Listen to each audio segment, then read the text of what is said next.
the Garden Gate Cafe. The promotion runs through August 5th. All right, next to bad, the wildlife photographer of the year is stripped of his first place prize for using a stuffed animal in his picture. A whistleblower alerting the Natural Museum of History in London that the 2017 contest winner's photo resembled a taxidermy anteater found at the entrance of the park. The photographer has denied that he basically took a fake picture of a fake animal. And the ugly, an alligator nearly the size of a car brings traffic to a halt. Officials had to call a local cowboy in to wrangle the nearly 12-foot beast off a busy highway outside of Houston. No one was hurt. The gator has been released back into the wild. That is frightening. Yeah, that's oh a big my hit. goodness. Yeah, I'm glad nobody hit him. Be a big speed bump, too. Ooh. All right, that's it. Fox and Friends and Benjamin Netanyahu on the show. Starts right now. Fox News has learned the DOJ has filed complaints against 11 members of the illegal immigrant caravan. We are a nation of laws. We have to have borders. We don't have borders, we don't have a country. Shocking revelations out of Israel. The Iran deal, the nuclear deal, is based on lies.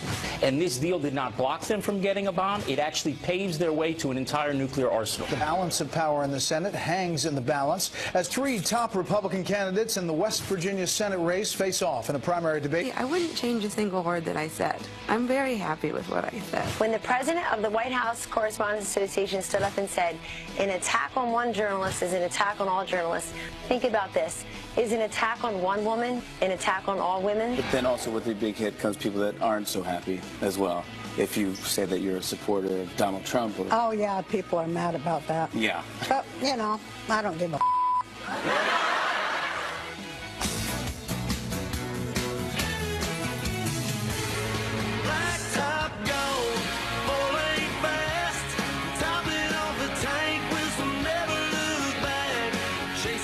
I think Roseanne needs to put a quarter in the cuss jar.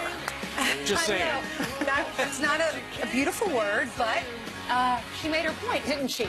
We're going to get to that in just a minute. We have so many great guests on today. Benjamin Netanyahu is going to join us after that breaking news yesterday about Iran and the nuclear program. We've got Condi Rice, and we've got soon to be retiring ICE Director Thomas Homan. So a busy 3 hours. It starts right now on May 1st, 2018. So we got a border standoff. You know, they started out with 1,500 these caravanners coming up from Honduras for the most part through Mexico, and they stopped along the way. We got to beat on them quickly. The president's been watching them since. They've arrived at roughly the San Diego border.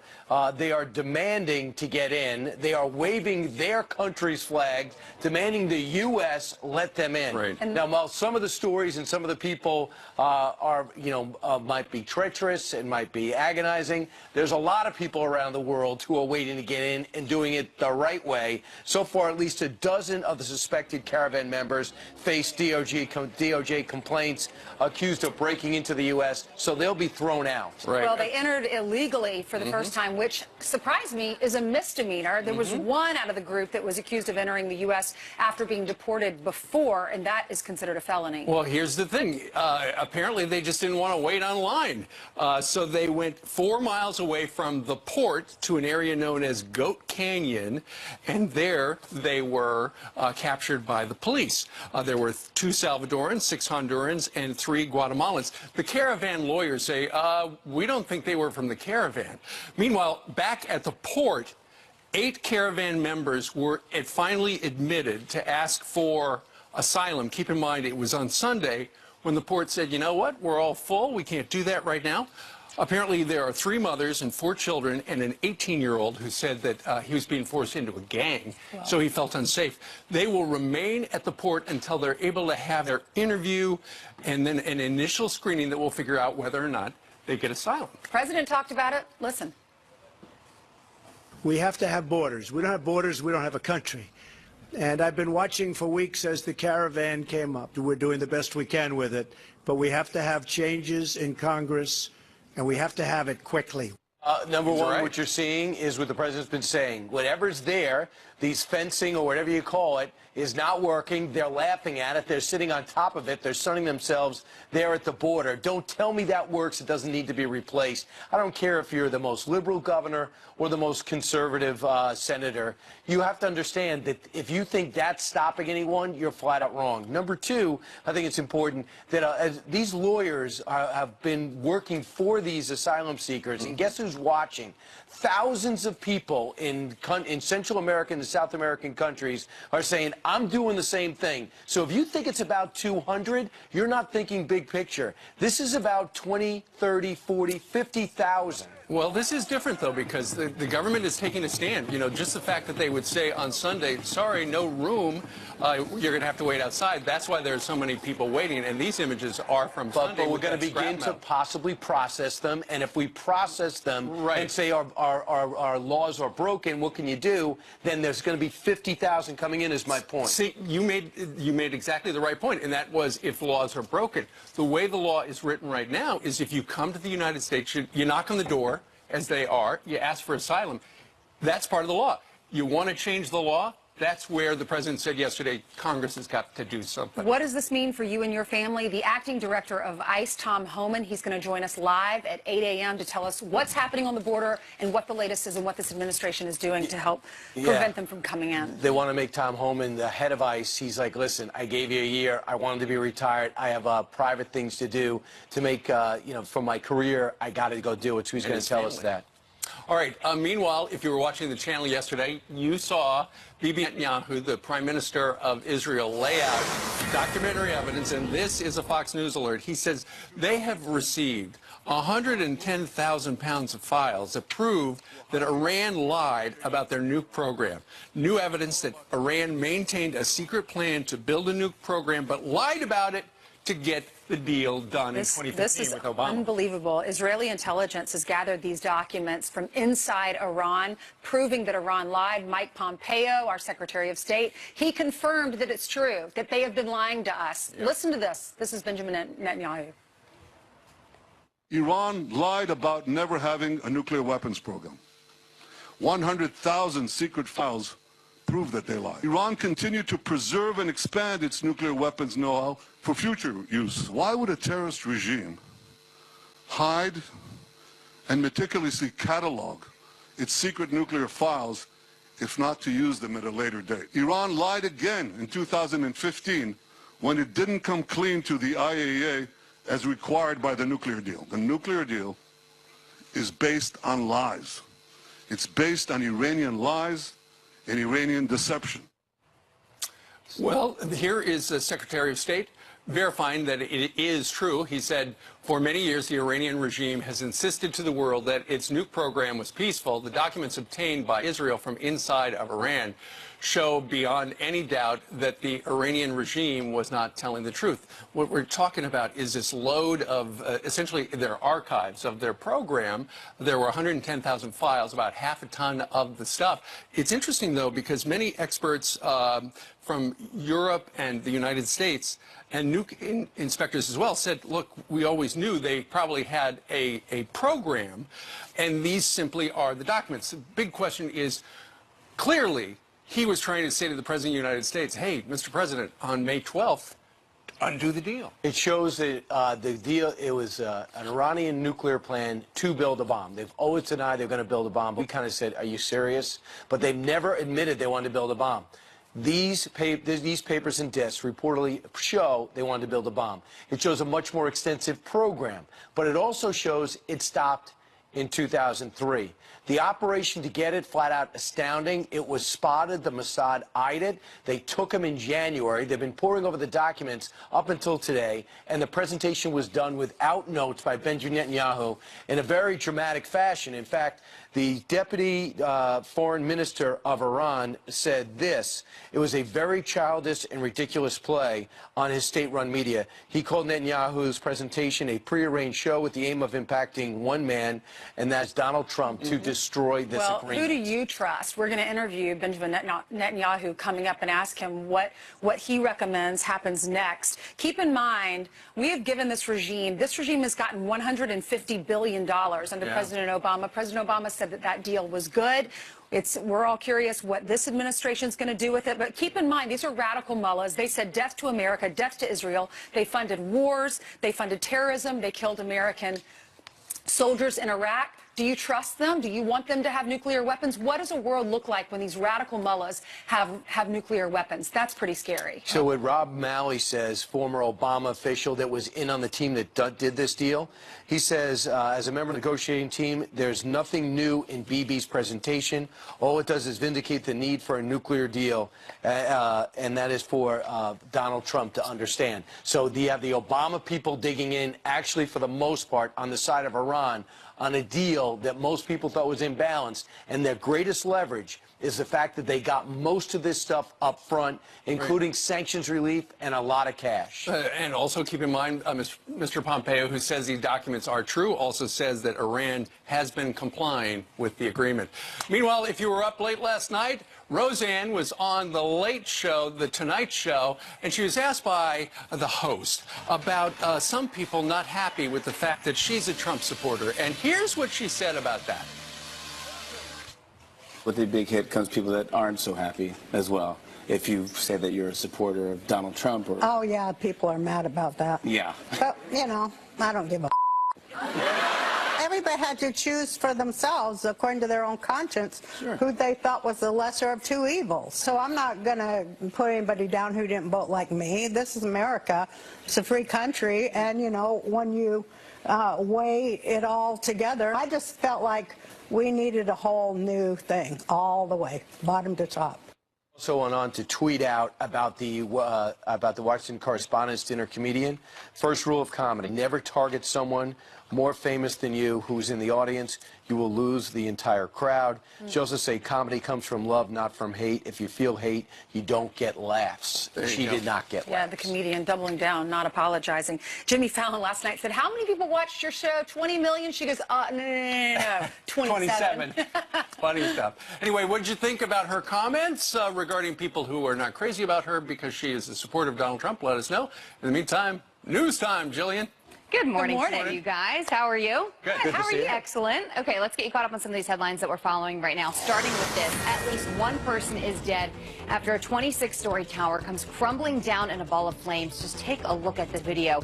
People were trapped inside and heard screaming for help.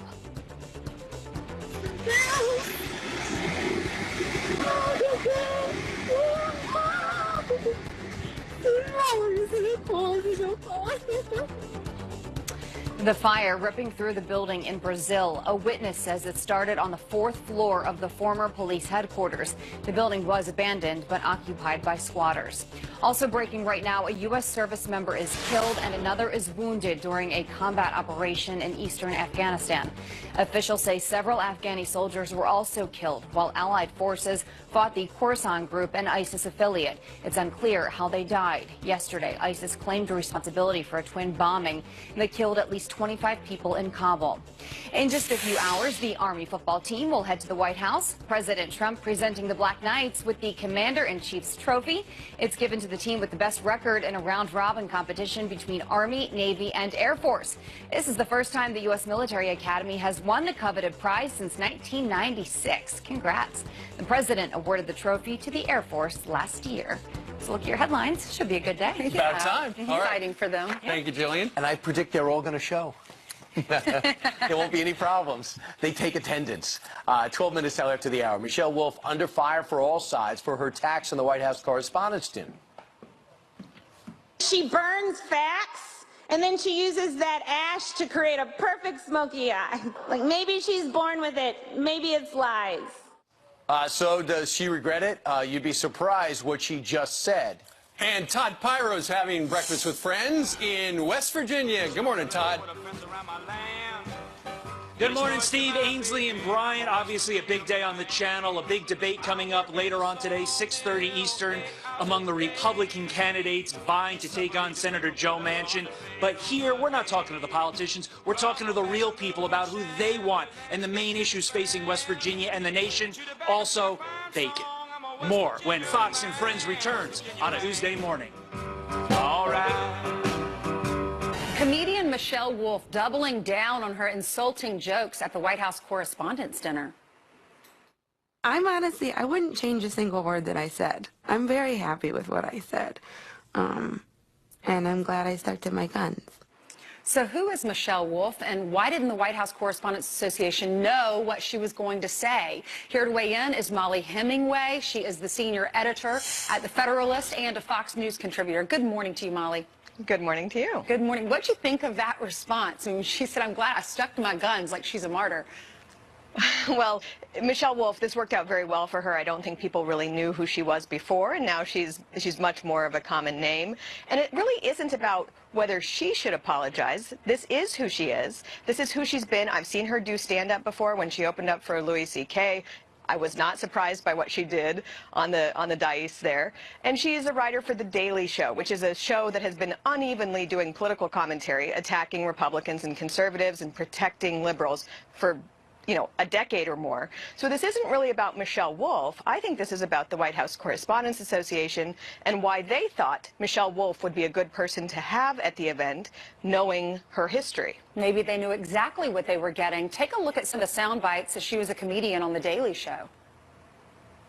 Before you put too much hope in Ivanka, remember, she promotes a brand of feminism that makes her rich by exploiting the very people she's claiming to help. That's not being a feminist. That's being a Trump. Donald J. Trump, you just became America's butler. Now, go fix our health care. Make me a sandwich, you sunburned. So what do you think the backstory is? Do you think the president, Margaret Tlaib, and the folks that work for the dinner itself and organize it, do you think they knew who she was and what they were getting? Well, it's also, those clips are a good reminder that the big crime for Michelle Wolf was really that she wasn't funny at an event where that was her one job, was to be funny. But this is not just Michelle Wolf. This is a pattern going back many years. The White House Correspondents' Dinner is a very ritzy, very big affair where all of D.C. journalists get together and compliment each other on what a great job they're doing, even after years of doing demonstrably bad work, such as missing the entire story of the 2016 election or coming up with conspiracy theories about Russia and pushing them despite evidence. Then they give awards to each other over their bad job. So this is really, it's a dinner that is fundamentally flawed. They like to say that this dinner is about giving scholarships, when really anybody who observes it sees this is a dinner where they do light jokes against Democrats, such as during the entire 8 years of the Obama administration, where the comedians or the talent would just effusively praise Obama and go after Republicans, or when a Republican is president, when they go after Republicans. Going after conservatives and Republicans hard and personally and lightly jabbing their own people, the media and Democrats, is just what the Correspondents' Dinner has been known for. And it is it's a perfect encapsulation of what people don't like about the media right now. And so I think it was a very honest dinner about the state of D.C. right now. This is why the president refuses to go. Let us know what you think at home. Is she an activist or is she a comedian? Is she part of the resistance? Mollie, thanks so much for being with us. We appreciate it. Thank you. You're welcome. Coming up, turns out those anti-Trump FBI agents tried to use personal accounts for work. What were they trying to hide? And a big Senate debate tonight in West Virginia. 3 Republicans fighting for one nomination in a race that could tip the balance of power. What do the voters want to hear? Todd Pyra is having breakfast with friends. That's coming up next.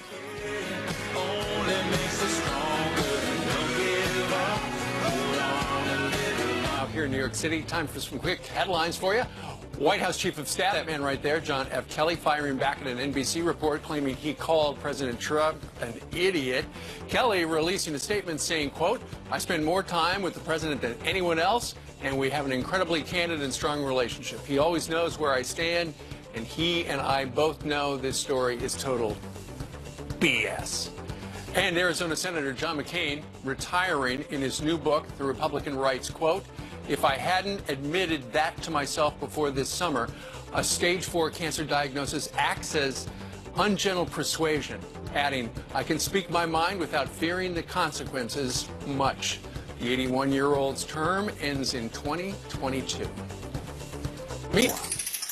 All right, 25 minutes after the hour, here on Fox News, the 3 top Republican candidates in the West Virginia Senate race, so critical, face off in a primary debate. In a race that could tip the Senate's balance of power even more in favor of the GOP. So what do the voters there think? Fox and Friends correspondent Todd Pyra is talking to them. He is live at DJ's 50s and 60s Diner in Fairmont, West Virginia. Good morning, Todd. Good morning, guys. And as Brian said, this is a key Senate race. They're going up against Joe Manchin, who's actually from Fairmont, West Virginia. The winner of the Republican primary is, and obviously big debate tonight on the channel amongst those three individuals to determine who is the leader here in West Virginia. And what's interesting about Karen is in the oil and gas industry, and she says she's actually waiting for tonight's debate to decide who she's going to vote for. Why?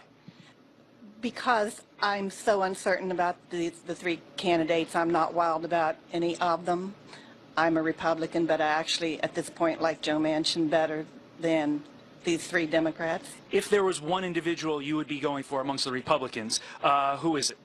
Evan Jenkins. Why?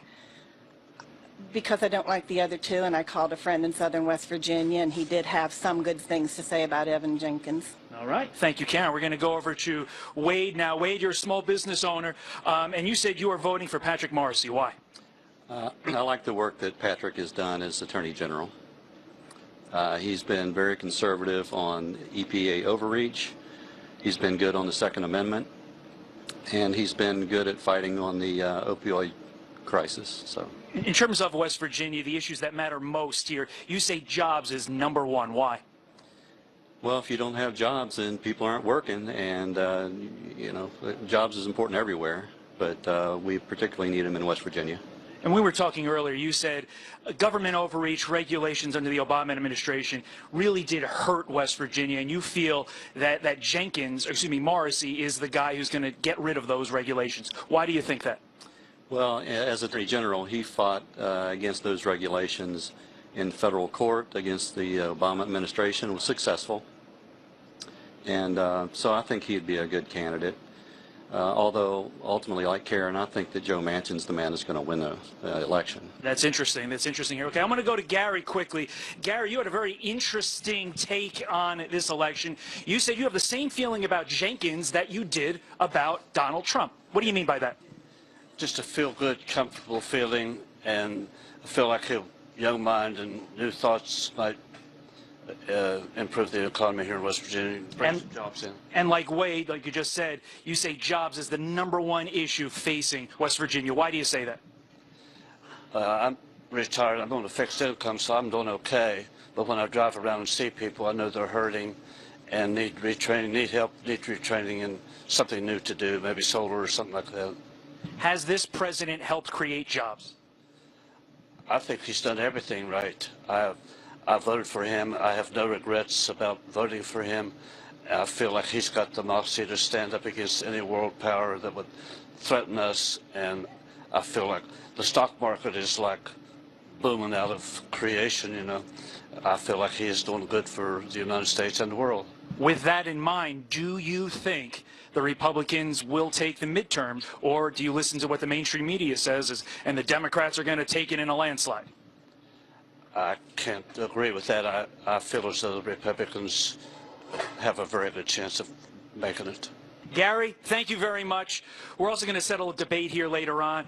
Most people here are for the Mountaineers, West Virginia, but we also hear a little bit more about the Thundering Herd there for Marshall. So, Thundering Herd? Yeah. Right. So, I mean, we got a big debate here going on. But again, the big debate is tonight at 6:30 right here on the channel. Brett Baer and Martha McCall. That's right, Tom. All right, thanks very much.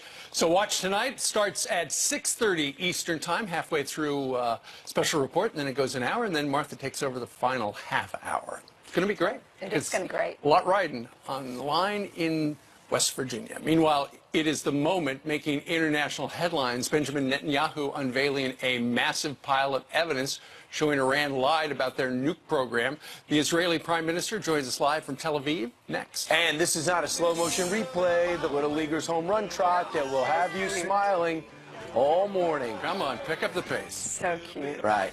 But first, happy birthday to Abby Huntsman. I've never met her, but she seems nice. There's Abby and her little girl, Isabel. She's so cute. A little bit of sugar, a little bit of spice, a little bit of nasty, a little bit of nice, a little bit of how it's supposed to be, a little bit of life. I breathe in, I breathe out, you're sleeping on night. Even after the deal, Iran continued to preserve and expand its nuclear weapons know-how for future use. Why would a terrorist regime hide and meticulously catalog its secret nuclear files if not to use them at a later date. If you saw this presentation this afternoon, you had to be impressed, not only the way it was done, but what he said. And joining us right now is the man behind that presentation, who was working without notes, the Prime Minister of Israel, Benjamin Netanyahu, live in Jerusalem. Welcome, Mr. Prime Minister. Welcome. Thanks so much for your time. Good morning. Good morning. Good to talk to you. Well, yesterday, I understand you were able to get that treasure trove, thanks to the Mossad and their great work, out of Iran in January. Why did it take so long to present it here in May? I won't say how we got it and who got it, but Israel obtained this information actually in February. It's 100,000 plus documents. Huge trove, as you say. It's in Farsi. We had to put translators on it, professional people who understand these scientific and technological things. So it took us a while to do it. I met the president in early March, President Trump. I described to him what we have. I said that we'll move immediately all this information to the United States, which we did.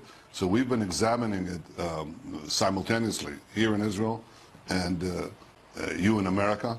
And it's taken us a while, but I think we know what we know. I presented what we know, and it's bad enough. This regime, the preeminent terrorist regime of our time, in which, its goons chant death to America, death to Israel, this regime had a secret nuclear weapons program, and they're trying, under a very bad deal, to get a nuclear arsenal. They shouldn't get it.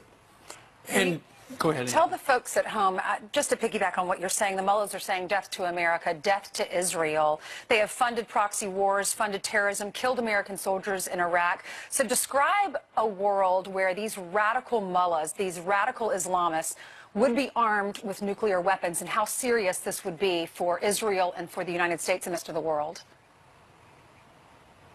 Well, Ainsley, what you just described is what Iran is doing today without nuclear weapons. I mean, it's gobbling up one country after the other. It's threatening to annihilate Israel. It's trying to put its army in Syria in the service of a tyrannical regime. It's putting precision-guided munitions in Lebanon. That means that they can fire rockets into Israel that can hit the office I'm speaking in and everything else.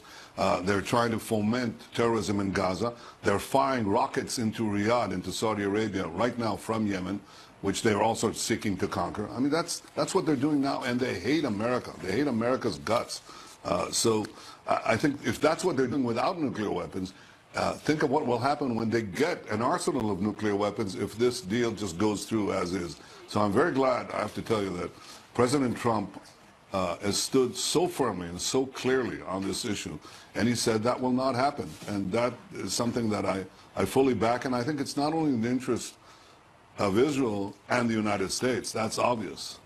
It's in the interest of the world. This tyrannical, anti-American regime should not have nuclear weapons. Okay, and that's one of the reasons you made that great display and presentation yesterday live on television, Mr.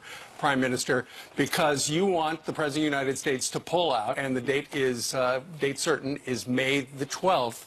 But what do you say to the fact that Mike Pompeo and our intel people have said that the country of Iran is in compliance right now with the deal?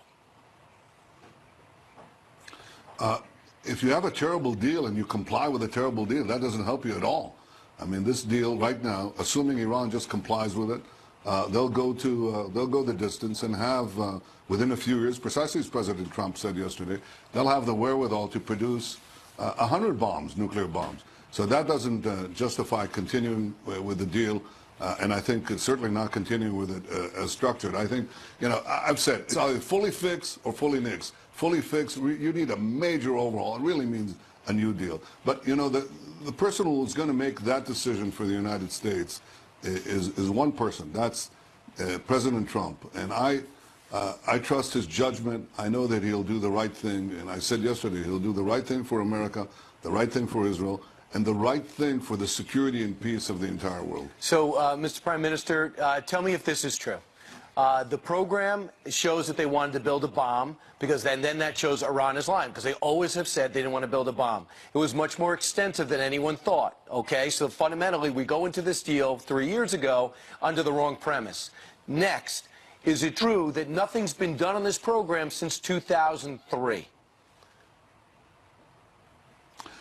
First of all, everything you said before the last question is true.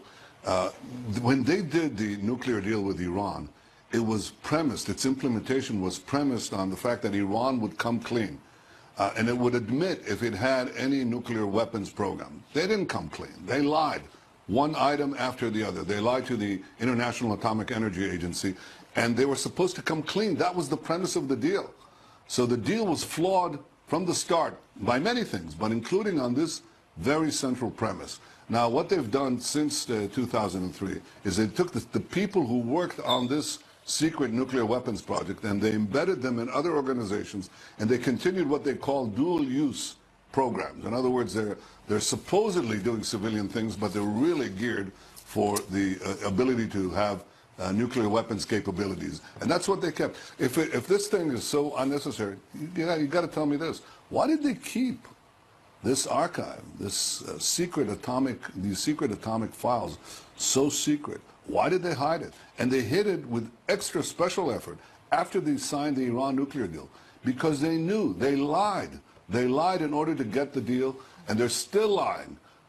They're trying to basically have their yellow cake, as I say, and eat it too. They want the capacity. Yellow cake is how you make it. Our Secretary of State. But that's what they're trying to do. So they're trying to bamboozle the entire world, and I'm very glad that President Trump has said, well, you know, enough of that. We're not going to be hoodwinked. We're not going to be taken for a ride.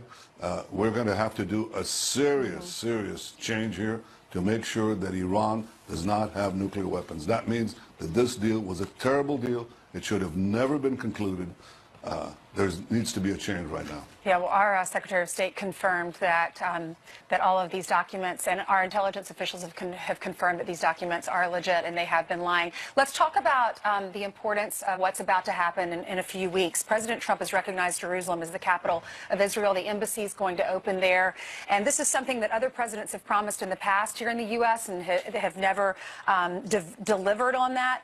It seems to be very different, this relationship you have with President Trump versus your relationship with President Obama. Why? Tell me about the significance and your relationship with President Trump and what this means, opening this embassy there. Well, first of all, I think that President Trump did a historic thing. And, you know, our people will remember it for many, many generations. I'm sitting right now in the Prime Minister's office. It's in Jerusalem. Right next to me is our parliament, the Knesset. It's in Jerusalem. Right next to that is our Supreme Court. That's in Jerusalem, too. And the seat of our president, that's in Jerusalem. So everybody knows that Jerusalem is Israel's capital. It's been the capital of the Jewish people from King David's time. That's 3,000 years ago. And it took President Trump's leadership to say something so clear, a simple fact, to put forward a simple truth, but an important one. And I think there's tremendous excitement in Israel for the upcoming moving of the American embassy to Jerusalem, and we deeply appreciate it. It was a great act. My relationship with President Trump is terrific. Absolutely. Do you want him to come, between Israel and the Mr. United Prime States, Minister? the alliance between our two countries has never been stronger. And do you want him to come? Do you want the president to be there? Love to have him here. It's his decision. He's got an open invitation. All right. Benjamin Netanyahu there in the Prime Minister's office in Jerusalem. Sir, thank you very much for joining us. Thank you so much for joining us. Wonderful to talk to you. God bless you. Thank you. Thank you. I know that Pastor Jeffress is going to deliver the prayer there at the embassy when it opens. And keep in mind, American presidents have said for many years, if you elect me, I'm going to make sure that we move the embassy to Jerusalem. It's a big deal. First time it's happened. All right, straight ahead. Some illegal immigrants from that caravan at the border are now applying for asylum. Do they even have a case? Judge Napolitano is on deck. Plus the acting director, Thomas Homan of ICE. We also have Condoleezza Rice. And the man who killed Osama bin Laden, Rob O'Neill. They're all... The showdown at our southern border heating up. 8 out of nearly 200 migrants traveling by caravan now allowed through the border crossing to apply for asylum, as the Department of Justice charges 11 others for illegally trying to get in the United States. So what can we expect moving forward? Here to break it all down for us is Fox News senior judicial analyst. We have Judge Andrew Napolitano. We talked to you about this and Mueller, but first let's talk about the caravan. I was surprised to find out if you come to this country illegally and you get caught, it's a misdemeanor. Right. It's only a felony if you've been deported. A misdemeanor means the maximum penalty is a year in jail, but it also means if you don't have a prior record, you're not going to jail. So the 11 that they charged are people who entered without knocking on the door, without presenting papers to the Border Patrol. Is it legal for these people to knock on the door? Absolutely. And once they do knock on the door and say, I'm a political refugee, I came from Honduras where my husband's being kept in jail because of his political views, that triggers an obligation. This is what the president doesn't like, but this is the law. That triggers an obligation on the part of the American officials there to examine this. That examination doesn't take 5 minutes, it takes 5 months. In the Obama administration, they just let you go and come back in 5 months. In the Trump administration, they're going to keep you confined. You'll have a lawyer. The lawyers are being provided by immigration groups, not by the government. The lawyers will actually make this work a little better, and there'll be a mini trial before a judge to determine, are you truly a political refugee? If yes, you get to stay. If no, we're sending you out. But they will be held by the United States, and that's what's different. That is the difference. The so-called catch and release was an Obama administration policy that does not bind the Trump administration, and President Trump has rightly rejected it. I'm holding in my hands Robert Mueller's questions for the President of the United States, about 4 dozen questions. If we're to believe this leak is real, yes, it's a bombshell. What do you get from it, Judge? What are the themes? It's a treasure trove into Bob Mueller's thinking, and it tells me a couple things. It tells me they already know the answers to many of those questions.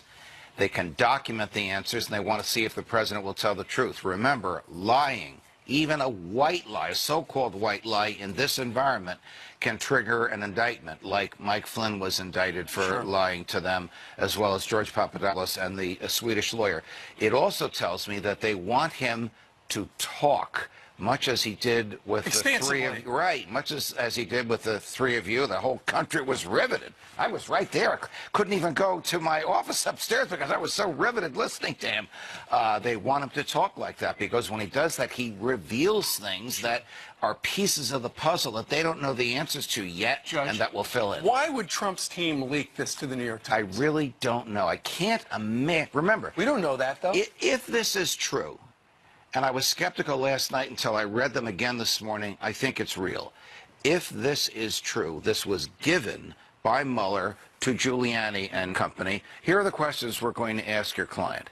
I'm going to suggest to you it was not Mueller's people that leaked it. I don't know what the purpose of the leak is, unless it's to create an obligation on the part of the person who received the leak to do a favor for the leak. You think the president will go through all the questions, be prepared, and then know how to answer them? I think the president will take the position that he has more important things to do. He's an ad-libber. Thanks, Judge. Pleasure, guys. Appreciate it. Thank you.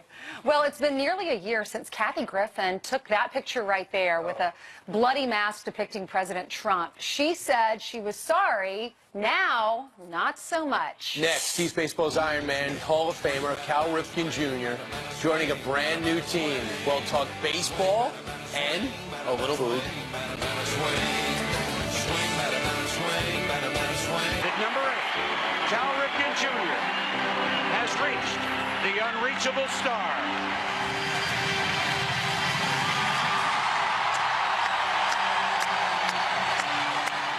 The crowd roared. In 1995, Cal Ripken Jr. officially became baseball's Iron Man, passing this guy named Lou Gehrig for consecutive games played. Now Ripken uses that same passion and determining to teach baseball to a new generation. What can they learn from the Iron Man? Well, the Iron Man is joining us live outside. It's Hall of Famer Cal Ripken Jr. Good morning, sir. Good morning. Cal, when you watch that video, what goes through your mind? That was a long, long time ago. It almost seems like another time frame for me, but it's cool. It brings back chills to go up the back of your spine. People talk about this generation not being as tough as past generations, obviously the World War II being the quintessential. As the Iron Man, do you worry about the toughness of the next generation of Americans? No, I mean, I deal with kids a lot, and they seem to be as resilient. They want to play. They don't want to sit on the bench, and that's what I look for. Get out there and play. Mm-hmm. It is breakfast time, and that's why we're thinking fried chicken. Tell us about how you teamed up with Roy Rogers. Yeah, well, I signed up with a new team. I was impressed with their streak of their own. They're celebrating their 50-year anniversary, and they're also very philanthropic, so they're helping our foundation. I started in the name of my dad, Cal Ripken Senior Foundation, and we're helping kids all over the country. Cal, when you reached the pinnacle and playing baseball, going to the Hall of Fame, has anything in your life afterwards reached that type of passion and high that you received as a player? Has this portion of your life been as rewarding as your first? Well, I had a chance for a second career, and I chose to use the platform that baseball gave me to help other kids learn baseball and kind of promote the game that way. We just got back from Prague in the Czech Republic, and we were teaching baseball, communicating through the language of baseball. And you also through Nicaragua as well? Nicaragua, China, Japan. So I represent the state and in goodwill missions, and it's really making friends through baseball. Do they know who you are? Yes. Well, they know who you are here. When people see you in the airport, Cal, what do they say? Well, it depends which airport. You know, all the airports I get noticed quite often. I'm still amazed at how recognizable I am, but it's all positive. Very good. All right. Well, once again, teamed up with Roy Rogers. Check it out. What do you like in your burger? I like everything, all the fixins bar. What's your favorite? If you had to choose one food on the table, Comfort what's your food favorite? when I was growing up, it was the roast beef. Yeah, me too. That does look good. Your mom made it with the vegetables? For sure. Yeah. Cal, great to see you. Good to see you. Fantastic. Thanks so much for stopping by. All right, continuing on, live from New York City, acting ICE Director Thomas Homan's going to join us. Condoleezza Rice and the man who killed Osama bin Laden 7 years ago today, Rob O'Neill.